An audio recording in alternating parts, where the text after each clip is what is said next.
Lugares assombrados sempre chamam a atenção de todo tipo de curioso, seja pela possibilidade de fantasmas existirem e essas pessoas conseguirem uma boa experiência sobrenatural, ou pela ideia de conhecer um lugar com uma vibe um tanto quanto diferente.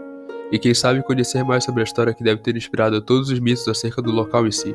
Vale dizer que, independente de fantasmas e assombrações existirem ou não e esses relatos serem falsos, isso não muda o fato de que qualquer um poderia sentir a vibe mais tensa que esses locais carregam. É aquela sensação clássica que todo mundo já passou de estar em um local onde não está acontecendo nada e mesmo assim você fica com aquela coceira atrás do cérebro, indicando que algo de errado não está certo. E um dos locais que eu vou falar hoje se destaca por esse forte aspecto de terror, o Leap Castle, na Irlanda. Esse lugar é facilmente considerado um dos castelos mais tensos que existem mundo afora. Na verdade, a Irlanda como um todo traz um forte aspecto que lembra casas mal-assombradas, já que tanto pela herança cultural quanto pela quantidade considerável de castelos e mansões antigos, o lugar fica com esse aspecto de turismo macabro, por assim dizer. O local foi construído em meados de 1250, próximo das montanhas de Lieve Bloom, no condado de Offaly, e desde esse tempo ele já tinha fama de conter assombrações e aparições de fantasmas, nível onde até um padre morreu nesse lugar.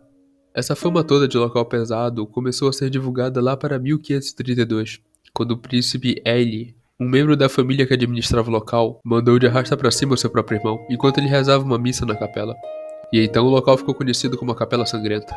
E é aquela ideia que acontece até nos dias de hoje. Alguém tem suas funções vitais canceladas e ainda por cima durante uma missa. É bem óbvio que vão relacionar com algo mais sobrenatural. E para piorar, a família que administrava o local tinha um segredo específico.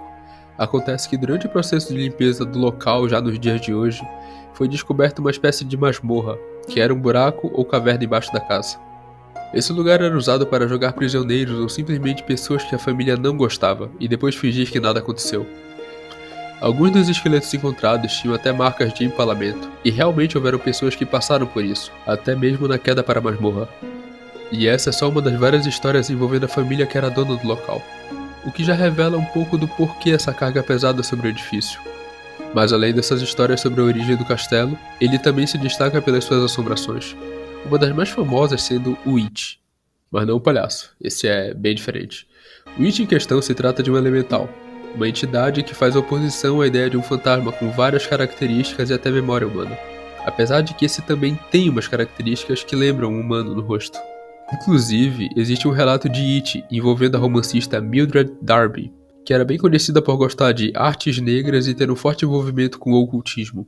Até que um dia, ela estava em um dos andares da casa quando sente algo pegar no seu ombro, e quando ela se vira, vê algo que pode ser descrito como um elemental, do tamanho de uma ovelha e com traços humanos em seu rosto, a encarando. E além do susto, ela ainda conta que se deparou com o cheiro de algo morto, como se estivesse em decomposição. Eu estava em pé, na galeria, olhando para o chão principal, quando senti que alguém colocava uma mão no meu ombro. O tamanho era de uma ovelha, delgado, magro, sombrio. Seu rosto era humano, para ser mais precisa, desumano. Sua luxúria nos olhos, que pareciam meio decompostos em cavidades negras, olhava para os meus. O horrível cheiro 100 vezes intensificado surgiu no meu rosto, me causando uma náusea mortal. Era o cheiro de um cadáver em decomposição. Atualmente, o castelo já foi comprado e os atuais proprietários, além de permitir a visitação, continuam trabalhando para a restauração do local. E dentro dessas visitações, uma delas se destaca, que foi a da equipe de documentário Scariest Places on Earth, que fizeram uma matéria no local que está disponível aqui no YouTube. Nela, eles contam algumas curiosidades sobre o local. Naquele estilo de documentário clássico, com muita edição e todo tipo de trabalho para criar um clima assustador e te deixar com medo. E eu não falo isso de maneira ruim. Até porque eu assistia direto esse tipo de programa quando podia. E por fim, vale destacar que o vídeo não seria exatamente sobre o Leap Castle. Na verdade, eu pretendia ir atrás de informações sobre a Drumbeck Manor, que é outra mansão assombrada da Irlanda, pra você ver como esse lugar só tem casa tensa. Só que no fim do processo de caçar informações sobre esse lugar, foi tão nebuloso que eu acabei por não encontrar quase nada sobre o local. Na maioria das vezes era só uns artigos zoados de Facebook que não queriam dizer nada, ou alguns poucos vídeos pelo YouTube com pouca informação. Mas enfim, no geral é isso, obrigado pela sua atenção, espero que tenham gostado, fique com Deus e tchau.